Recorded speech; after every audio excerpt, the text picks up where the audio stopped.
નમસ્કાર દોસ્તો, આપ જોઈ રહ્યા છો fire GK tricks YouTube channel. અને દોસ્તો, નેક્સ્ટ વિડીયોમાં જે છે એ આપણે લઈને આવ્યા છીએ નોન ફિનિટ્સ વર્બ.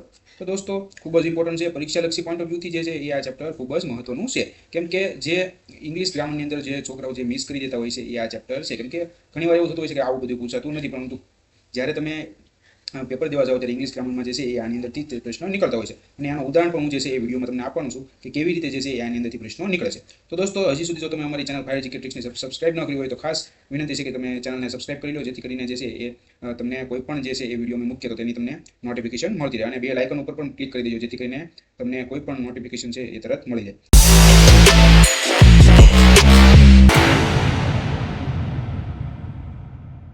દોસ્તો, શરૂઆત કરીએ. તો ઉદાહરણથી તે શરૂઆત કરીશું આપણે. Ram plays football in the evening. Second છે I play football in the evening. Third છે they play football in the evening. ચોથું છે રમેશ પ્લેડ ફૂટબોલ યસ્ટરડે. તો આપણે 4 ઉદાહરણ વાંચ્યા.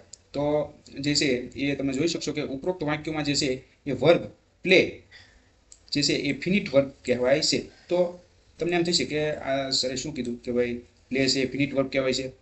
તો ફિનિટ વર્બ એટલે શું? તો હું તમને એનું ડેફિનેશન આપી દઉં કે તમે અહીંયા જોશો કે રામ જે સબ્જેક્ટ આવ્યો તો અહીંયા શું આવ્યું? પ્લેઝ આવ્યું. અહીંયા આઈ સબ્જેક્ટ આવ્યો તો અહીંયા શું આવ્યું? પ્લે આવ્યું. મતલબ કે અહીંયા પ્લે જો આવ્યું એસ વાળું રૂપ આવ્યું, જ્યારે અહીંયા આ આવ્યો તો એસ વગરનું રૂપ આવ્યું. અહીંયા ધ્યેય આવ્યો તો અહીંયા એસ વગરનું રૂપ આવ્યું, જ્યારે અહીંયા રમેશ આવ્યો તો અહીંયા ઈડી વાળું રૂપ આવ્યું. તો મતલબ કે જે વર્બ જે છે ને, વર્બ આ પ્લે વર્બ જે છે એ અહીંયા સબ્જેક્ટ આઈ, ધ્યેય, રમેશ, રામ એના અનુસાર જે છે એની અંદર પરિવર્તન થાય છે. એટલા માટે એને જે છે એ ફિનિટ વર્બ કહેવામાં આવે છે. ટૂંકમાં જે કરતા હોય છે એ કર્તાની અનુસાર જે છે એ એની અંદર પરિવર્તન થાય છે. એટલા માટે એને શું કહેવામાં આવે છે? ફિનિટ વર્બ કહેવામાં આવે છે. હવે નોન ફિનિટ વર્બ કોને કહેવાય એ પણ આપણે જોઈ લઈએ. તો અહીંયા ઉદાહરણથી આપણે શરૂઆત કરીશું. I went to go, he wants to go, they wanted to go. હવે તમને અડધી લાઈટ થઈ ગઈ છે કે અહીંયા આપણે શરૂઆતના ઉદાહરણમાં જોયું હતું કે જે કરતા હતા એના પ્રમાણે જે છે એ વર્બ છે એ પરિવર્તન થતું હતું, એના રૂપમાં છે એ પરિવર્તન જોવા મળતું હતું. એટલા માટે એને આપણે શું કીધું હતું? ફિનિટ વર્બ કીધું હતું. પરંતુ અહીંયા આપણે જે આ 3 ઉદાહરણ જોયા એમાં અહીંયા જે કરતા છે એ આપણે ચેક કરી લેવાનું છે કે ભાઈ આઈ છે, હી છે અને ધે છે. તો ઉપરોક્ત વાક્યમાં જે ટુ ગો, જે ગો જે છે એ શું છે? વર્બ છે. તો એ વર્બ જે છે એને નોન ફિનિટ વર્બ આપણે શું કામ કહીશું? તો કે જે કરતા છે ને એ અલગ અલગ હોવા છતાં પણ જે છે એ જે વર્બ ગોના રૂપમાં જે છે એ કોઈ પણ પરિવર્તન થયું નથી. ટુ ગો તે છે એ બધામાં આવ્યું છે. તો એટલા માટે જે છે એને આપણે શું કીધું છે? Non finite verb. મતલબ કે જે સબ્જેક્ટ અથવા કરતા ચેન્જ થયા એ છતાંય એના રૂપમાં છે એ કાંઈ પણ ફેરફાર થયો નથી. એટલા માટે એને શું કહેવાય છે? નોન ફિનિટ વર્બ કહેવાય છે. તો આજના ચેપ્ટરમાં આપણે જે છે એ ખાસ નોન ફિનિટ વર્બ જે છે એ જ સમજવાના છે. આ તો તમને કન્સેપ્ટ છે એ ક્લિયર કરી દીધો, જેથી કરીને જે છે એ તમને પ્રોબ્લેમ આવે નહીં. આ રીતે જે છે એ વર્બના 2 પ્રકાર હોય છે, એક તો ફિનિટ વર્બ અને બીજું છે નોન ફિનિટ વર્બ. હવે આપણે જોઈએ કે નોન ફિનિટ વર્બ જે છે એ નોન ફિનિટ વર્બ જે છે એ 3 પ્રકારના હોય છે. તો ક્યાં ક્યાં? તો આપણે ફિનિટ વર્બ તો આપણને ખબર પડી ગઈ ભાઈ કે એ જે છે એ સબ્જેક્ટ જે હોય છે આઈ, વી, ધે જે પણ હોય એ સબ્જેક્ટ જે છે એના અનુસાર જે છે કરતા અનુસાર જે છે એનામાં ચેન્જ થતું રહે છે. તો એ તો આપણને ખબર પડી ગઈ છે. હવે એમાં બહુ સમજવાની જરૂર નથી. પરંતુ નોન ફિનિટ વર્બ છે ને એ થોડુંક જે છે એ સમજવાનું છે. અને પરીક્ષાલક્ષી પણ જે છે એ નોન ફિનિટ વર્બ જ ઉપયોગી છે. તો એને ડીપમાં જોઈએ તો એના 3 પ્રકારો છે. એક તો ધ ઇન્ફિનિટિવ, ધ જીરન્ડ અને ધ પાર્ટિસિપલ. હવે એક પછી એક જે છે ને એ આપણે ત્રણેયને સમજશું. પહેલા ધ ઇન્ફિનિટિવને સમજશું, ત્યારબાદ ધ જીરન્ડને સમજશું અને ત્યારબાદ ધ પાર્ટિસિપલને સમજશું. તો શરૂઆત કરીએ. તો પહેલું જે આવશે એ કયું આવશે? The infinitive. તો ધ ઇન્ફિનિટિવ મતલબ કે ક્રિયાપદનું મૂળ રૂપ. ધ ઇન્ફિનિટિવનો મતલબ શું થશે? ક્રિયાપદનું મૂળ રૂપ. તો ઇન્ફિનિટિવ છે ને દોસ્તો એ 2 પ્રકારના હોય છે. એક તો વિધાઉટ ટુ, મતલબ કે ટુ વગરનું. ખાસ યાદ રાખજો, ઇન્ફિનિટિવ 2 પ્રકારના છે. એક તો વિધાઉટ ટુ મતલબ કે ટુ વગરનું, અને જે ટુ વગરનું જે ઇન્ફિનિટિવ છે એને આપણે એક બીજું નામ પણ આપેલું છે, જેને આપણે બેર ઇન્ફિનિટિવ પણ કહીએ છીએ. અને જે સેકન્ડ નંબરનું જે છે પ્રકાર એ છે વિધાઉટ વિથ ટુ, મતલબ કે ટુ વાળું ઇન્ફિનિટિવ. તો ખાસ યાદ રાખવાનું છે, ટુ વગરનું અને ટુ વાળું. તો ઇન્ફિનિટિવના 2 પ્રકાર. હવે સૌપ્રથમ આપણે પહેલો પ્રકાર જોઈએ, વિધાઉટ ટુ. તો વિધાઉટ ટુ અથવા તો આપણે બેર ઇન્ફિનિટિવ એને કહીએ છીએ. તો એ ક્યાં ક્યાં લાગશે એ આપણે જોવાનું છે. તો રૂલ નંબર પહેલો, ખાસ મોસ્ટ ઇમ્પોર્ટન્ટ છે દોસ્તો. કેટલી વાર જે છે આ એક્ઝામની અંદર આ રૂલ્સ પૂછાઈ જાય છે અને આપણને ખબર જ નથી હોતી કે આમાં કઈ રીતે જે છે એ શું છે. અને આ વર્બ જે છે એ ઇન્ફિનિટિવ ચેપ્ટરમાંથી છે પ્રશ્ન કે પછી શામાંથી છે એ જ આપણને ખબર નથી હોતી, અને આપણે પછી આંધળું ટીક કરીને ભઈ આવીએ છીએ. પરંતુ દોસ્તો, તમે રૂલ્સ જોશો અને રૂલ્સ તમે યાદ રાખશો તો જે છે એ તમને પરીક્ષામાં કોઈ પણ એક્ઝામ હોય, જીપીએસસીની હોય કે પછી કોઈ પણ ક્લાસ 3ની હોય, જીએસએસએસબીની હોય કે કોઈ પણ એક્ઝામ હોય, તો એમાં તમારે ઇંગ્લિશ ગ્રામરમાં કોઈ પ્રોબ્લેમ આવશે નહીં.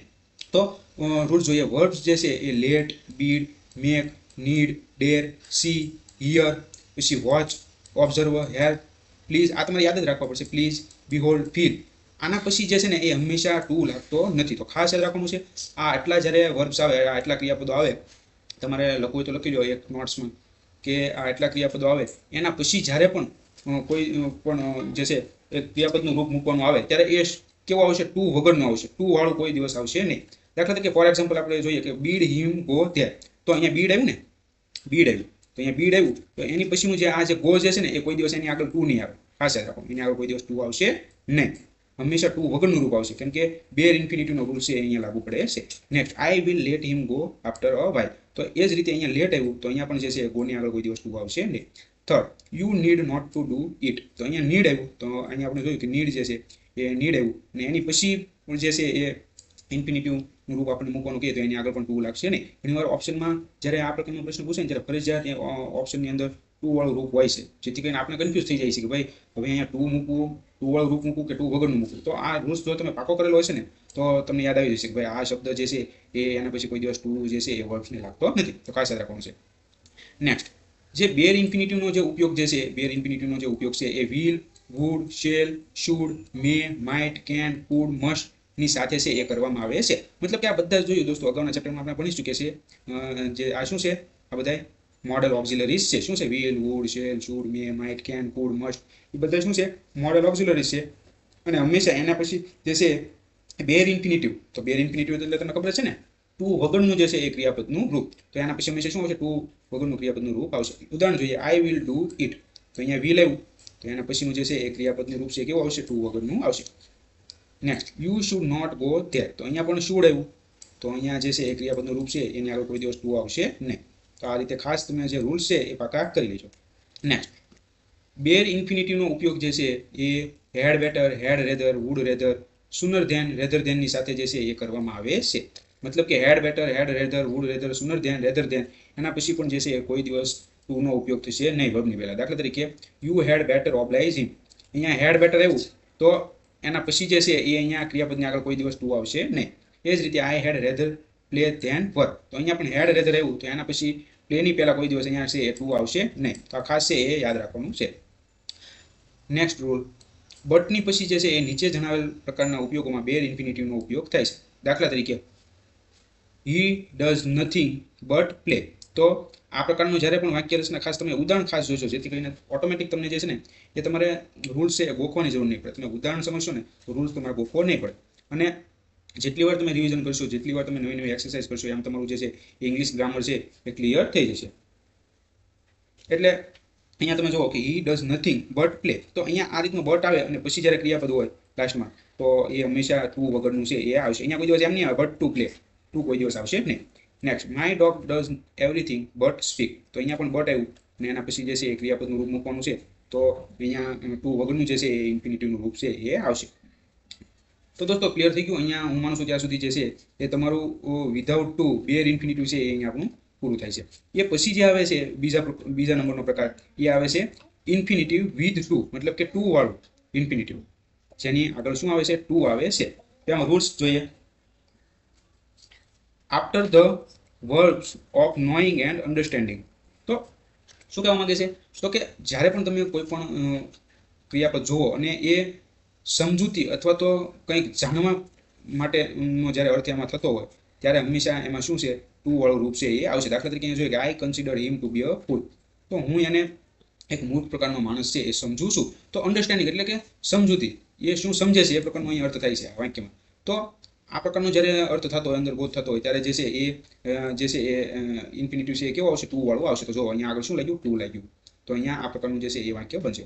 Next, he knows how to drive a car, તે સારી રીતે જાણે છે કે જે છે કાર છે એ કેવી રીતે ચલાવવી. તો દોસ્તો ખાસ તમે આ જે ચેપ્ટર છે એમાં તમે જોઈજો કે કેવી રીતે જે છે એ એનો અર્થ છે એ થાય છે, નહીતર તમને સમજાય છે નહીં. અહીંયા પણ તમે જોશો કે જે car, he knows how to drive a car, તે જાણે છે કે કેવી રીતે કાર છે એ ચલાવી. તો જાણવાનો ભાવ અહીંયા જોયું ને આપણે, પહેલો રૂલ્સ તે શું છે? રૂલ્સ જ છે કે ભાઈ he knows how to drive a car, કે એ કાર છે એ કેવી રીતે ચલાવી એ જાણે છે. તો જાણવાનો ભાવ છે અહીંયા વ્યક્ત થયો છે, તો અહીંયા જે છે એ ક્રિયાપદની પહેલા જે છે એ ટુ વાળું રૂપ છે એ ઉપયોગ થશે. તો આ રૂલ્સ ખાસ છે એ યાદ રાખજો. Next, after to plus adjective અથવા તો એડવર્બ. તો આ એક વાક્ય રચના તમારે યાદ રાખવાનું છે કે ટુ હોય, ટુ ખાલી ટુ નથી, ટુ છે આ, ટુ એટલે પણ, અને એના પછી એડજેક્ટિવ હોય અથવા તો એડવર્બ હોય, એટલે કે વિશેષણ હોય અથવા તો ક્રિયા વિશેષણ હોય, તો એના પછી જે છે એ હંમેશા જે છે એ ટુ વાળું જે છે એ ઇન્ફિનિટીવનો યુઝ થાય છે. આ ખાસ વાક્ય રચના યાદ રાખજો. He is too weak to walk. તો અહીંયા ટુ પણ છે, એ પછી જે વીક છે એ ક્રિયા જે વિશેષણ રૂપે પણ વપરાયું છે, તો એના પછી જે છે એ શું આવશે? ટુ વોક છે એ આવશે, મતલબ કે ઇન્ફિનિટિવ ટુ વાળું છે એ આવશે. એ જ રીતે બીજો ઉદાહરણ જોઈએ, he is too sincere to disturb anybody. તો અહીંયા ટુ આવ્યું છે, પ્લસ એના પછી પણ જે છે એ સિન્સિયર જે છે એ એડજેક્ટિવના રૂપમાં યુઝ થયું છે, તો એના પછી જે છે એ ટુ ડિસ્ટર્બ જો તમે ઇન્ફિનિટિવ છે ટુ સાથે આવ્યું છે. તો આ રૂલ છે એ ખાસ યાદ રાખજો. એના પછી નેક્સ્ટ અહીંયા પણ તમારે યાદ જ રાખવું પડશે કે એડજેક્ટિવ પ્લસ અથવા તો એડવર્બ અને એના પછી ઇનફ શબ્દનો પ્રયોગ થયો હોય તો એના પછી હંમેશા શું આવશે? ટુ વાળું જે છે એ ઇન્ફિનિટિવ છે એ વર્બ આવશે. દાખલા તરીકે he is bold enough to face his enemy. તો અહીંયા બોલ્ડ જે છે એ એક શું છે? એડજેક્ટિવ છે. એના પછી ઇનફનો પ્રયોગ થયો છે, તો એના પછી શું આવશે? ટુ ફેસ, મતલબ કે ટુ વાળું જે છે એ ક્રિયાપદ છે એ આવશે. નેક્સ્ટ ઇટ ઇઝ અથવા તો ઇટ ઇઝ હોય આગળ, અથવા તો વોઝ હોય અને પછી એડજેક્ટિવનો ઉપયોગ થયો હોય, તો એના પછી જે છે એ શું આવશે? ટુ વાળું ઇન્ફિનિટિવ આવશે. તો આપણે ખાસ યાદ રાખવાનું છે, અહીંયા જુઓ તમે કે ઇટ ઇઝ છે અને એના પછી જે છે એ એડજેક્ટિવ છે, તો એના પછી શું આવ્યું? ટુ વાળું ઇન્ફિનિટિવ આવ્યું. તો દોસ્તો આમાં છે ને તમારે અમુક વસ્તુ યાદ જ રાખવી પડશે. ફોર એક્ઝામ્પલ આપણે પહેલો રૂલ જોયો કે નોઈંગ અને અન્ડરસ્ટેન્ડિંગનો બોધ હોય, એની પછીનો ટુ પ્લસ એડજેક્ટિવ અથવા એડવર્બ હોય, તો એના પછી જે છે એ ટુ વાળું ઇન્ફિનિટી આવશે. એની પછીનો રૂલ જોયો કે ભાઈ એડજેક્ટિવ, એડવર્બ અથવા અને ઇનફ, એના પછી ઇનફ હોય તો એના પછી પણ જે છે એ ટુ વાળું ઇન્ફિનિટી આવશે. અને ઇટ ઇઝ હોય અથવા તો ઇટ વોઝ હોય, ઇટ ઇઝ હોય અથવા તો સોરી ઇટ વોઝ હોય, તો એના પછી પણ જે છે એ એડજેક્ટિવ પછી શું આવશે? ટુ ઇન્ફિનિટિવ આવશે. એ જ રીતે અહીંયા તમે ઉદાહરણ જો ઇટ ઇઝ પછી ડિફિકલ્ટ જે છે એ એડજેક્ટિવ છે, તો અહીંયા શું આવ્યું? ટુ વાળું જે છે એ ઇન્ફિનિટિવ આવ્યું. હવે દોસ્તો આ ખૂબ જ ઇમ્પોર્ટન્ટ છે, ઘણીવાર એક્ઝામમાં આ પૂછાઈ ગયેલું છે, તો ખાસ અહીંયા ધ્યાન આપજો.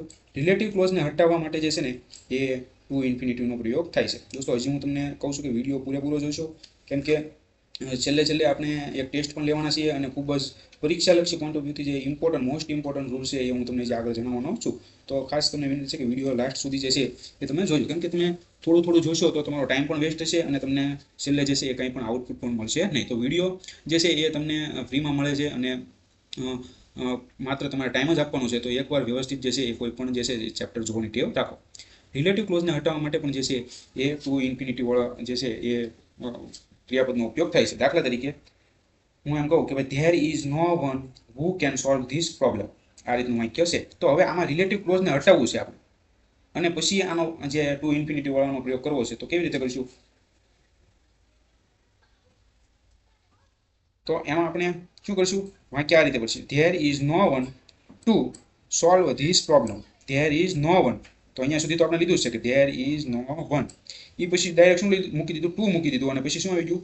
Solve this problem. તો અહીંયા હુ કેન જે છે ને એ આપણે શું કરી દીધું? રિલેટિવ ક્લોઝ જે છે એ હટાવી દીધું, અને એની જગ્યાએ શું મૂકી દીધું? આપણે ટુ મૂકી દીધું. તો આ રીતે રિલેટિવ ક્લોઝને હટાવવા માટે પણ જે છે એ ટુ વાળો ઇન્ફિનિટીનો પ્રયોગ થાય છે. તો ગમે ત્યારે પરીક્ષામાં એક્ઝામમાં એમ પૂછાય કે ભાઈ રિલેટિવ ક્લોઝને હટાવીને જે છે એ નીચેનામાંથી ઓપ્શન પસંદ કરો, તો આ રીતનું વાક્ય આપ્યું હોય તો આપણને ખબર પડી જવી જોઈએ કે આ રિલેટિવ ક્લોઝ છે અને એને હટાવવું હોય તો આ વસ્તુને જે છે એ રિમૂવ કરીને એની જગ્યાએ માત્ર શું મૂકી દેવાનું? ટુ મૂકી દેવાનું. એ જ રીતે આ રીતનું ઇન્ફિનિટી વાળો પ્રયોગ આપ્યો હોય અને એમ કીધું હોય કે આને રિલેટિવ ક્લોઝ બનાવો, તો આપણને ખબર પડી જવી જોઈએ કે ધેર ઇઝ નો વન. તો નો વન છે તો અહીંયા શું આવે? હુ આવે, અને શું આવે? હુ કેન છે એ આવે. તો અહીંયા ટુને હટાવીને પણ તમે જે છે એ હુ કેન વાળું રિલેટિવ ક્લોઝ બનાવી શકો. તો બંને રીતે જે છે એ પ્રશ્ન પૂછાઈ શકે છે. તો તમારે ખાસ યાદ રાખવાનું છે. એ જ રીતે નેક્સ્ટ બે વાક્યોને જોડવા માટે ક્લોઝના સ્થાને પણ જે છે એ ટુ વાળું ઇન્ફિનિટી વપરાય છે. દાખલા તરીકે he went to the market, he wanted to buy readymade cloth. તો આ રીતના બે વાક્યો હોય અને બે વાક્યોને આપણે જોડીને જ્યારે આપણે એક જ વાક્ય બનાવવું હોય તો આપણે કેવી રીતે બનાવીશું? તો ટુ વાળા ઇન્ફિનિટીવથી જે છે એ તમે મસ્ત જે છે એ વાક્ય બનાવી શકો છો. દાખલા તરીકે he went to the market to buy readymade cloth. તો અહીંયા ટુ બાય જે છે એ હી વોન્ટેડ ટુ જે છે ને એ ઓટોમેટિક નીકળી જશે અને એની જગ્યાએ શું આવી જશે? ટુ કરીને જે છે એ એની પછીનું વાક્ય છે એ ઓટોમેટિક મુકાઈ જશે. એ જ રીતે જે ઉદાહરણ જોઈએ, હી રસ્ડ હોમ, હી ફાઉન્ડ હિઝ હાઉસ બર્નિંગ. તો એમાં કઈ રીતે આવશે? તો કે હી રસ્ડ હોમ ટુ મૂકી દીધું, અહીંયા ટુ વાળો ઇન્ફિનિટી મૂકી દીધું, to find his house burning. તો અહીંયા જોયું દોસ્તો તમે, ટુ પછી જે છે ને એ ફાઉન્ડ જે છે એનું મૂળ રૂપ શું મૂકી દીધું? ફાઇન્ડ મૂકી દીધું. તો એક તમારે ખાસ એ વસ્તુ યાદ રાખવાની છે કે ભાઈ ટુ આવે ને, ટુ એ પછી હંમેશા ક્રિયાપદનું શું આવશે? મૂળ રૂપ જે છે એ આવશે. એ ખાસ યાદ રાખવાનું છે. ટુ પછી જે છે એ ક્રિયાપદનું શું મૂકવાનું છે, મૂળ રૂપ છે એ મૂકવાનું છે. તો અહીંયા આપણે હી રસ્ડ હોમ પછી આને હીને હટાવી દીધો અને પછી શું મૂકી દીધું, ટુ મૂકી દીધું. અને આ રૂલ્સ જ છે કે ભાઈ ટુ પછી છે એ ક્રિયાપદનું મૂળ રૂપ આવે એટલે ફાઉન્ડની જગ્યાએ આપણે શું કરી નાખ્યું, ફાઇન્ડ કરી નાખ્યું અને પછી એનું એ જ વાક્ય છે એ મૂકી દીધું. તો આવી રીતે બે વાક્યને જોડવા માટેના ક્લોઝને પણ જે છે, ક્લોઝના સ્થાને પણ જે છે એ ઇન્ફિનિટીનો પ્રયોગ થાય છે. તો અહીંયા હું માનું છું જ્યાં સુધી તમને કમ્પ્લીટ સમજાઈ ગયું છે. હવે આવે છે કૃદંત, મતલબ કે એને ઇંગ્લિશમાં શું કહેવાય છે, જીરણ પણ કહેવાય છે. તો આ પણ ખૂબ જ ઉપયોગી છે, યાદ રાખવાનું છે. ઉદાહરણ જોઈએ, walking is good exercise, children love watching television, he is very good at drawing. ચોથું છે eating is essential for life. તો માઇન્ડ તમારું ચલાવો તો શું કહેવા માંગે છે, આઈડિયા એવો કંઈ? તો ઉપરોક્ત વાક્યોમાં જે છે ને એ વોકિંગ પછી વોચિંગ, ડ્રોઈંગ અને ઇટિંગ આ શું છે, જીરંડ છે, મતલબ કે કૃદંત છે. વોકિંગ જો તમે વોક પછી જે છે એ આઈએનજી લાગ્યું છે અને ઇટિંગ શબ્દ પહેલા અને ચોથા વાક્યમાં સબ્જેક્ટનું જે છે એ કામ કરી રહ્યા છે. તો જે વોકિંગ જે છે એ અહીંયા કર્તાનું કામ જે છે એ કરે છે. તમે જોઈ શકો છો walking is a good exercise. તો વોકિંગ જે છે એક નામના જે છે એ રૂપમાં જે છે એ વોકિંગ શબ્દનો ઉપયોગ થયો છે. તો એ જ રીતે તમારે ખાસ યાદ રાખવાનું છે he is very good at drawing. તો ડ્રોઈંગ પણ જે છે એ ડ્રોઈંગનો ઉપયોગ છે એ પ્રિપોઝિશનના કર્મની જેમ છે એ અહીંયા થયો છે. એથી એટલા માટે આ શબ્દ જે છે એ નાઉનનું કામ જે છે એ કરે છે. તો અહીંયા પણ જે છે એ ડ્રોઈંગ જે છે એ પણ જે છે એ નામ તરીકે યુઝ થયો છે. વોકિંગ પણ જે છે એ નામના અર્થમાં યુઝ થયો છે. તો ખાસ તમારે કેવી રીતે આનું સ્વરૂપ જે છે એ બદલાય છે એ તમારે ખાસ યાદ રાખવાનું છે. જીરણનું સ્વરૂપ જે છે એ પાર્ટિસિપલની જેવું છે. વર્બની સાથે આઈએનજી લગાવવામાં આવે છે, પરંતુ જીરંડ થોડુંક વર્બ અને થોડુંક નાઉન છે એ હોય છે. તો જેમ જેમ આપણે આગળ જોઈશું એમ તમને જે છે આ રૂલ્સ છે એ થિયરી જે છે ને એ દોસ્તો જ્યારે તમે પ્રેક્ટિસ કરો ને ત્યારે તમને સમજાય. આમ તો હું તમને વાંચીને તો તમને ગમે એટલી વાર સમજાવવા ટ્રાય કરું તમને જે છે એ મગજમાં નહીં ઉતરે, પરંતુ આપણે એના જે રૂલ્સની સાથે એને પ્રેક્ટિસ કરશું એટલે તમને ઓટોમેટિક સમજાશે. તો હવે આપણે જે છે ને આ જીરણ કૃદંતના જે છે એ ઉપયોગો જોઈએ. તો rules number 1, as a subject મતલબ કે ક્રિયાના કર્તાના રૂપમાં પણ જે છે એ જીરણનો ઉપયોગ થાય છે. તો અગાઉ આપણે જોયું હતું ને ડ્રોઈંગ જે છે એ નામ તરીકે યુઝ થયું હતું, પછી ઇટિંગ જે છે એ નામ તરીકે યુઝ થયું હતું, તો વોચિંગ પણ જે છે એ નામ તરીકે યુઝ થયું હતું. એ જ રીતે અહીંયા જોવો તો swimming is a good for health. તો અહીંયા સ્વિમિંગ જે છે ને એ કર્તાના રૂપમાં, એક સબ્જેક્ટના રૂપમાં, ક્રિયાના કર્તાના રૂપમાં જે છે અહીંયા યુઝ થયું છે. એટલા માટે જે સ્વિમ જે છે એને આઈએનજી લગાડીને શું બનાવી દેવામાં આવ્યું છે, જીરણ છે એ બનાવી દેવામાં આવ્યું છે. ગેમલિંગ ઇઝ અ ક્રાઇમ. તો અહીંયા પણ ગેમલિંગ જે છે એ શું છે, જીરણ છે. Reading novel is a bad habit. તો નોવેલ વાંચવી એ ખરાબ આદત છે. તો અહીંયા રીડિંગ પણ જે છે એ કરતા જે ક્રિયાના કર્તાના રૂપમાં જે છે એનો પ્રયોગ થયો છે. એટલા માટે અહીંયા પણ જે છે એ રીડિંગ એ શું છે, એક પ્રકારનું કૃદંત છે. એ સિવાય રૂલ્સ નંબર 2 માં જોઈએ તો વર્બના ઓબ્જેક્ટના રૂપમાં પણ જે છે એ કૃદંત મતલબ કે જીવનનો ઉપયોગ થાય છે. દાખલા તરીકે I hate driving fast, stop writing, your shoes need polishing. તો આ બધા જે છે એ વર્બના છે એ શું છે, ઓબ્જેક્ટ જે છે એ તરીકે યુઝ થશે. દાખલા તરીકે વર્બ જે છે અહીંયા હેટ છે પરંતુ ઓબ્જેક્ટ શું છે, ડ્રાઇવિંગ છે. અહીંયા વર્બ જે છે એ સ્ટોપ છે પરંતુ ઓબ્જેક્ટ છે એ રાઇટિંગ છે. અહીંયા નીડ જે છે એ વર્બ છે પરંતુ પોલિશિંગ જે છે એ શું છે, એનું ઓબ્જેક્ટ છે. તો અહીંયા વર્બના ઓબ્જેક્ટના રૂપમાં જે છે એ આ બધા જે છે ડ્રાઇવિંગ, રાઇટિંગ, પોલિશિંગ એ એના કૃદંતના રૂપમાં ઉપયોગ થશે. નેક્સ્ટમાં જોઈએ રૂલ્સમાં તો કે પ્રિપોઝિશનના ઓબ્જેક્ટના રૂપમાં પણ જે છે એ જીરણનો ઉપયોગ થાય છે. તો પ્રિપોઝિશન કેવું છે આમાં વાક્યમાં, of. He is found of singing. તો જ્યારે પણ આવી રીતનું ઓલરેડી એકવાર અગાઉ જે છે એ વર્બ આવી ગયું હોય અને એના પછી પ્રિપોઝિશન આવે અને એના પછી જ્યારે ફરીવાર વર્બનું રૂપ મૂકવામાં આવે ત્યારે તમારે સમજી જવાનું કે જે છે એ શું યુઝ થશે, જીરણનો જે છે કૃદંતનો જે છે એ ઉપયોગ થશે. અને પ્રિપોઝિશન એની અગાઉ આગળ હોય એટલે તમને આ રૂલ્સ છે એ યાદ આવી જવો જોઈએ કે ભાઈ જીરણ ચેપ્ટરમાં આપણે જોયું હતું કે ભાઈ પ્રિપોઝિશનના ઓબ્જેક્ટના રૂપમાં પણ જે છે એ કૃદંતનો ઉપયોગ થાય છે. તો હંમેશા ઓફ પછી છે એ આઈએનજી વાળું ક્રિયાપદનું રૂપ છે એ આવશે. દાખલા તરીકે I am tired of waiting, she is good at writing letters. તો તમે અહીંયા જોઈ શકો છો કે જે પણ પ્રિપોઝિશન છે એના પછી જે આઈએનજી વાળા છે એ વર્બ છે યુઝ થયા છે. નેક્સ્ટ રૂલ જોઈએ, પોઝિટિવ પ્રોનાઉન્સ. પોઝિટિવ પ્રોનાઉન્સ એટલે ખબર છે ને તમને? પોઝિટિવ પ્રોનાઉન્સ એટલે એવા પ્રોનાઉન્સ જે માલિકી ભાવ દર્શાવે છે. શું દર્શાવે છે? માલિકી ભાવ. તો આપણે હમણાં જોઈશું એટલે તમને ઓટોમેટિક ખબર પડી જશે કે ભાઈ આ કઈ રીતે પોઝિટિવ પ્રોનાઉન્સ છે કહેવાય છે. દાખલા તરીકે my, our, your, his, her, their, Ram's, Shyam's. દાખલા તરીકે હી ઇઝ માય બ્રધર. તો તે brother, he is my brother મતલબ કે તે વ્યક્તિ છે એ મારો ભાઈ છે. તો એના ઉપર એક પ્રકારનો મારો માલિકી ભાવ છે એ માય દ્વારા છે એ યુઝ થયો છે. તે મારી પેન છે મતલબ કે ઇટ ઇઝ માય પેન. તો માય જે છે એ શું છે, પોઝિટિવ પ્રોનાઉન્સ છે. એવી જ રીતે our, your, his, her, their, Ram's, Shyam's એ બધા જે છે એ શું છે, પોઝિટિવ પ્રોનાઉન્સ છે. તો પોઝિટિવ પ્રોનાઉન્સની સાથે પણ જે છે એ જીરણનો ઉપયોગ જે છે એ કરવામાં આવે છે. દાખલા તરીકે I don't mind your staying here, I don't like Ram's interfering in my matter. તો અહીંયા રામ્સ જે છે એ પોઝિટિવ પ્રોનાઉન્સ છે તો એના પછી શું છે, જીરણનો ઉપયોગ થયો છે. આઈ ડોન્ટ માઇન્ડ યોર, તો યોર એટલે તમારો. અહીંયા યોર જે છે પોઝેસિવ પ્રોનાઉન્સનો રૂપમાં ઉપયોગ થયો છે. તો એના પછી પણ જે છે એ તમે જોઈ શકો છો કે આઈએનજી વાળું રૂપ છે એ યુઝ ટુ છે. તો જીરણમાં તમારે ખાસ યાદ રાખવાનું છે કે ભાઈ આઈએનજી વાળું વર્બનું રૂપ યુઝ જ્યારે થયું હોય એ તમે રૂલ્સ કીધા એમાં, તો એ શું હશે? જીરણ છે એ હશે, કૃદંત છે એ હશે. એ જ રીતે જે માઇન્ડ શબ્દ છે, માઇન્ડ ક્રિયાપદ છે, એના પછી પણ જે છે એ જીરણનો ઉપયોગ થાય છે. દાખલા તરીકે I don't mind moving a little. તો આ પ્રકારની જ્યારે ખાલી જગ્યા હોય ત્યારે તમને આ રૂલ્સ છે એ યાદ આવી જવો જોઈએ કે ભાઈ જ્યારે માઇન્ડ છે એ ક્રિયાપદના રૂપમાં યુઝ થયું હોય અને એના પછી જ્યારે ફરીવાર ક્રિયાપદ મૂકવાનું જ્યારે ખાલી જગ્યામાં થાય ત્યારે એ શું હોય? કૃદંત છે એ હશે. નેક્સ્ટ, રિમેમ્બર ફોરગોટ શબ્દની સાથે ઇન્ફિનિટીનો ઉપયોગ ભવિષ્યને દર્શાવે છે, જ્યારે જીરણનો ઉપયોગ છે એ શું દર્શાવે છે? ભૂતકાળને દર્શાવે છે. તો ખાસ યાદ રાખજો, જ્યારે પણ વાક્યની અંદર રિમેમ્બર અથવા ફોરગેટ શબ્દ આવે ત્યારે જો એની સાથે ઇન્ફિનિટીવનો જો ઉપયોગ થયો હોય, ખાસ યાદ રાખવાનું છે કે જો ઇન્ફિનિટીવનો ઉપયોગ થયો હોય તો એ શું દર્શાવશે? ભવિષ્યને દર્શાવશે. પરંતુ જ્યારે પણ જીરણનો ઉપયોગ થયો હોય તો એ શું દર્શાવશે? ભૂતકાળને છે એ દર્શાવશે. તો વાક્યને સમજીને તમારે છે એ આ રૂલ છે એ તમે લાગુ પાડી શકશો. તમે આમ ગમે એટલી વાર વાંચશો તમને સમજાશે ને. હું તમને ઉદાહરણ આપું. I must remember to post this letter. I must remember to post this letter. તો અહીંયા ટુ આવ્યું છે તો એ શું દર્શાવશે? ભવિષ્ય છે એ દર્શાવશે કે ભાઈ તમારે ફરજિયાત આ લેટરને જે છે એ પોસ્ટ કરવાનો છે. ભવિષ્યની ક્રિયા દર્શાવવાનો, હજી કરી નથી ને કરવાનો છે. પરંતુ જ્યારે જીરણનો ઉપયોગ થયો હોય, દાખલા તરીકે I remember seeing her when she was a little girl. I remember seeing her when she was a little girl. તો અહીંયા સીઈંગ જે છે એ ભૂતકાળની જે છે એ વસ્તુ છે એ દર્શાવે છે. તો ખાસ તમારે આ રીતે યાદ રાખવાનું છે. તો આ જીરણ ચેપ્ટર છે એ પણ અહીંયા પૂરું થાય છે. હવે લાસ્ટ જે છે એ છે ધ પાર્ટિસિપલ. તો પાર્ટિસિપલ એટલે તમને ખબર જ છે કે જે વર્બનું જે છે ત્રીજું રૂપ જે છે એ શું કહેવાય છે? પાર્ટિસિપલ છે એ કહેવાય છે. તો ખાસ યાદ રાખવાનું છે, participle is આલ્સો cold verbal adjective. તો વર્બનું ત્રીજું રૂપનો ઉપયોગ થશે અને વર્બલ એડજેક્ટિવ મતલબ કે ક્રિયાપદ તરીકે પણ યુઝ થશે અને એક પ્રકારના વિશેષણ તરીકે પણ યુઝ થશે. એટલા માટે વર્બલ એડજેક્ટિવ જે છે એ તરીકે જે યુઝ થાય એને શું કહેવામાં આવે છે? પાર્ટિસિપલ છે એ કહેવામાં આવે છે. It is a partly a verb, મતલબ કે અડધું વર્બ હોય છે અને અડધું શું હોય છે? એડજેક્ટિવ હોય છે. મતલબ કે બંને રીતે એનો ઉપયોગ થયો છે. ક્રિયાપદ તરીકે પણ ઉપયોગ થયો હોય છે અને વાક્યમાં એનો જે છે એ વિશેષણ તરીકે પણ જે છે એ ઉપયોગ થયો હોય છે. પાર્ટિસિપલને જે છે એ વર્બલ એડજેક્ટિવ પણ જે છે એ કહેવામાં આવે છે. કેમ કે આ વર્બથી બને છે અને વાક્યમાં એડજેક્ટિવ વિશેષણનું કામ કરે છે.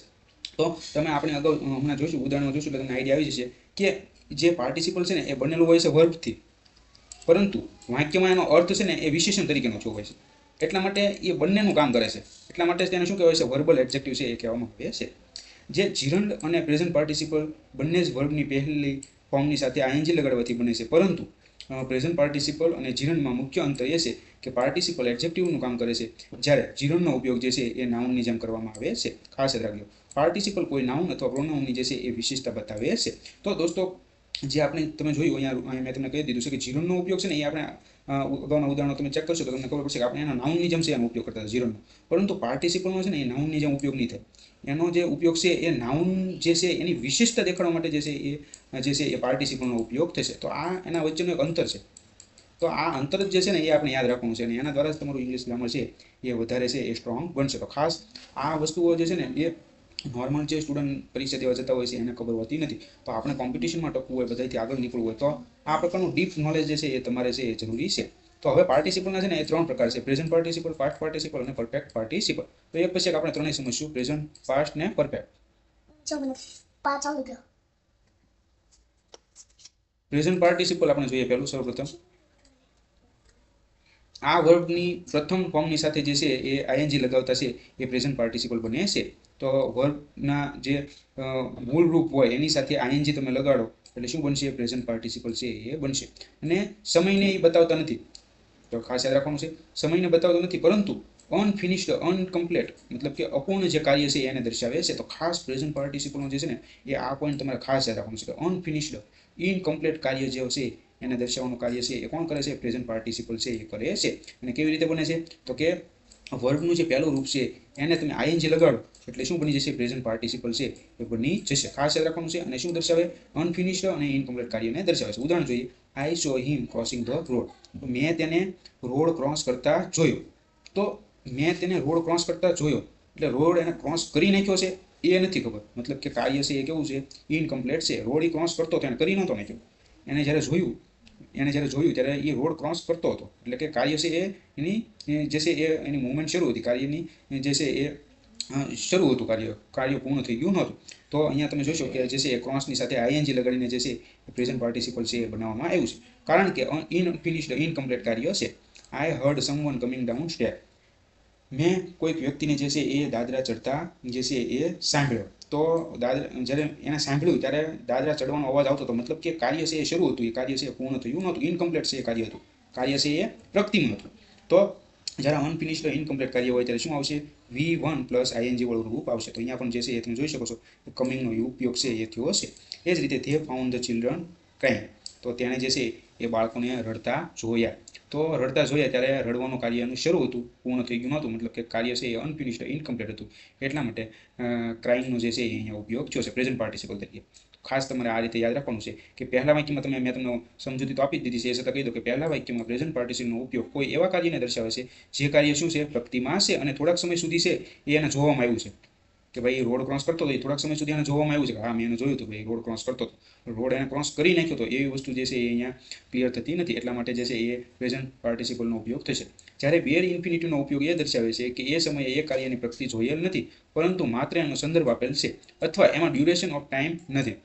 તો આ બેર ઇન્ફિનિટીવનો જે રૂલ છે એ પણ સાથે તમારે છે એ યાદ રાખવાનો છે. તો પ્રેઝન્ટ પાર્ટિસિપલમાં માત્ર તમારે એટલું જ યાદ રાખવાનું છે કે વી પ્લસ આઈએનજી વાળું રૂપથી પ્રેઝન્ટ પાર્ટિસિપલ બને છે, અને અનફિનિશ્ડ અને ઇનકમ્પ્લીટ કાર્યને દર્શાવવા માટે પ્રેઝન્ટ પાર્ટિસિપલનો ઉપયોગ થાય છે. Next, past participle. તો પાસ્ટ પાર્ટિસિપલમાં રૂલ શું છે કે આ ક્રિયાપદનું ત્રીજું રૂપ છે. પ્રેઝન્ટ પાર્ટિસિપલમાં જે છે એ ક્રિયાપદનું પ્રથમ રૂપ વપરાતું હતું, પરંતુ અહીંયા જે છે એ શું આવશે? ક્રિયાપદનું પ્રથમ રૂપ નહીં આવે, પરંતુ ક્રિયાપદનું ત્રીજું રૂપ આવશે, અને પૂર્ણ થયેલ કામને દર્શાવે છે. જ્યારે પ્રેઝન્ટ પાર્ટિસિપલમાં જે છે એ અનફિનિશ્ડ કામને દર્શાવવામાં આવતું હતું, જ્યારે પાસ્ટ પાર્ટિસિપલમાં શું આવશે? પૂર્ણ થયેલ કામને છે એ દર્શાવવામાં આવશે. અને V3નો જે છે જે વર્બના ત્રીજા રૂપનો છે એ અહીંયા ઉપયોગ થશે. ઉદાહરણ જોઈએ, did you throw away the rotten mangoes? A fallen tree lay across the road? A broken chair is lying in the corner? તો અહીંયા તમે જુઓ કે ભાઈ broken chair is lying in the corner. તો તૂટેલી ખુરશી જે છે એ ખૂણામાં પડી છે. તો ખૂણામાં પડી છે એ કાર્ય પૂરું થઈ ગયું છે, ઓલરેડી ખૂણામાં પડી જ છે ભાઈ.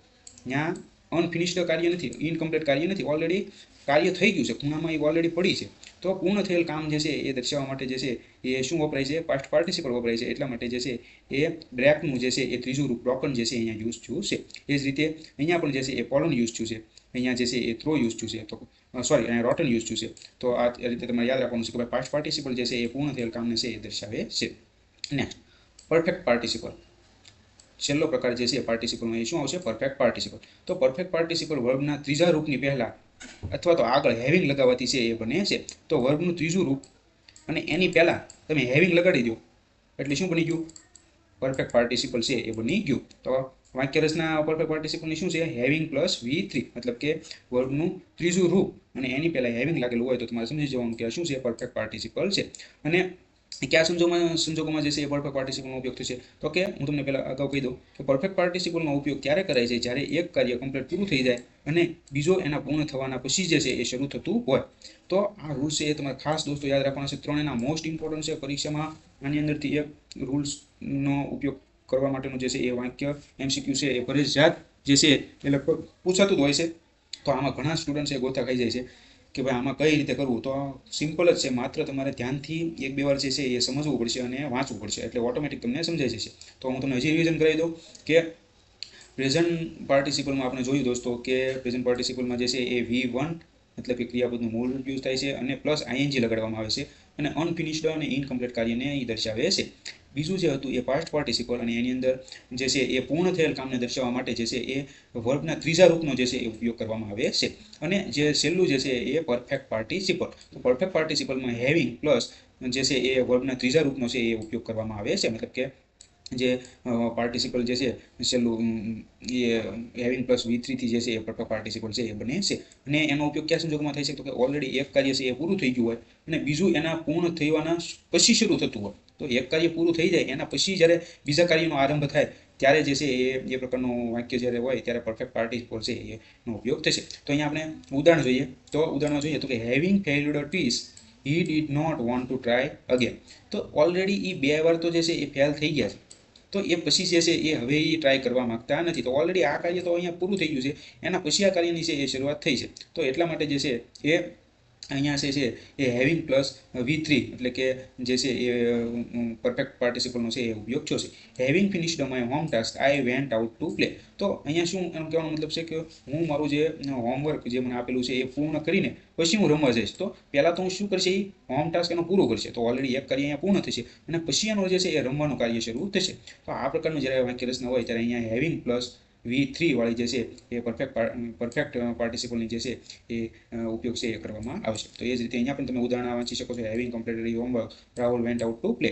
હેવિંગ ટાયર્ડ હી ટુક રેસ્ટ. તો તે થાકી ગયા પછી એને આરામ લીધો. તો પહેલાં તો એ થાકી ગયા, તો થાકવાનું કાર્ય જે છે અહીંયા પહેલાં સૌથી પહેલાં સમાપ્ત થયું, એ પછી એને રેસ્ટ લેવાનું કામ શરૂ કર્યું. તો એક કાર્ય અહીંયા પૂર્ણ થયું અને પછી અહીંયા બીજું કાર્ય શરૂ થયું. તો આ રીતની જ્યારે કન્ડિશન હોય ત્યારે પરફેક્ટ પાર્ટિસિપલ મતલબ કે હેવિંગ પ્લસ V3 જે વાળી વાક્ય રચનાથી જે છે એ પરફેક્ટ જે છે એ પાર્ટિસિપલનો ઉપયોગ કરવામાં આવે છે. તો દોસ્તો અહીંયા આપણું જે છે એ નોન ફિનિટ વર્બ જે હતા એ આપણે સંપૂર્ણ રીતે છે એ કવર થઈ ગયા છે. હવે આપણે ચેપ્ટરમાંથી તમને કેટલું યાદ રહ્યું છે અને એનું રિવિઝન માટે જે છે એ આપણે નાની અમથી ટેસ્ટ છે એ અહીંયા રાખી છે. તો આપણે જોઈ લઈએ ફટાફટ.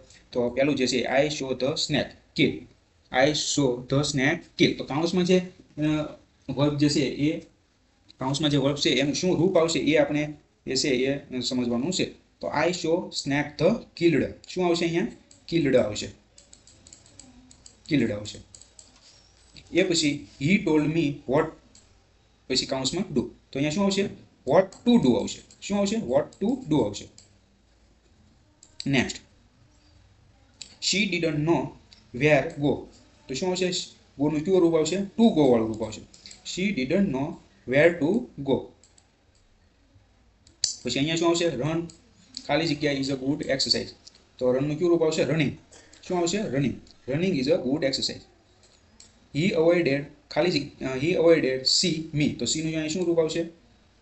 શું આવશે? યાદ કરો તમે, અગાઉ આપણે બધું સમજ્યા છીએ, હમણાં જ સમજ્યા છીએ. સીઈંગ આવશે. એની પછીનું he wanted study medicine.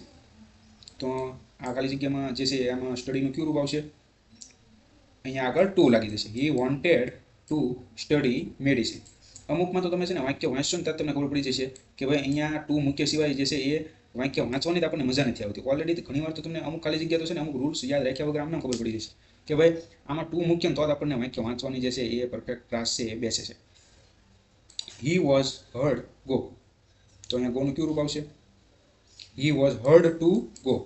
Two વાળું જે છે એ રૂપ છે અહીંયા ગોનું આવશે. ટુ ગો આવશે. હી લેટ મી સ્પીક. તો અહીંયા શું આવશે? આમાં કાંઈ ભૂલ જ નથી. ઓલરેડી જે છે એ એમનામાં જ આવશે. હી લેટ મી સ્પીક. સ્પીક.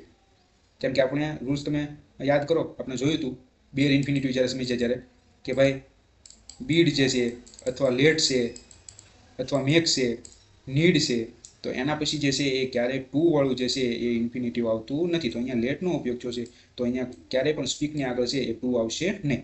તો આ ઓલરેડી વાક્ય સાચું છે, એમાં ભૂલ નથી. એ જ રીતે આઈ શો હર કમિંગ. તો આમાં શું આવશે? આઈ શો હર કમિંગ. તો આમાં પણ એમ જ છે. કમ જે છે એ આપણે મેં તમને શબ્દો કીધા હતા એની અંદર કમ શબ્દ પણ હતો કે જ્યારે પણ કમ આવે તો એની આગળ ક્યારેય પણ ટુનો ઉપયોગ થશે નહીં. તો ઓલરેડી આ વાક્ય પણ જે છે એ સાચું છે, એમાં કાંઈ પણ કરેક્શન કરવાની જરૂર નથી. કમનું રૂપ છે કમ જ આવશે, એમાં કાંઈ બીજો ફેરફાર થશે નહીં. છેલ્લું please excuse my interrupt you. તો અહીંયા શું આવશે? 10માં ઇન્ટરપ્ટિંગ આવશે. શું આવશે? ઇન્ટરપ્ટિંગ. આઈએનજી છે એ પાછળ લાગી જશે.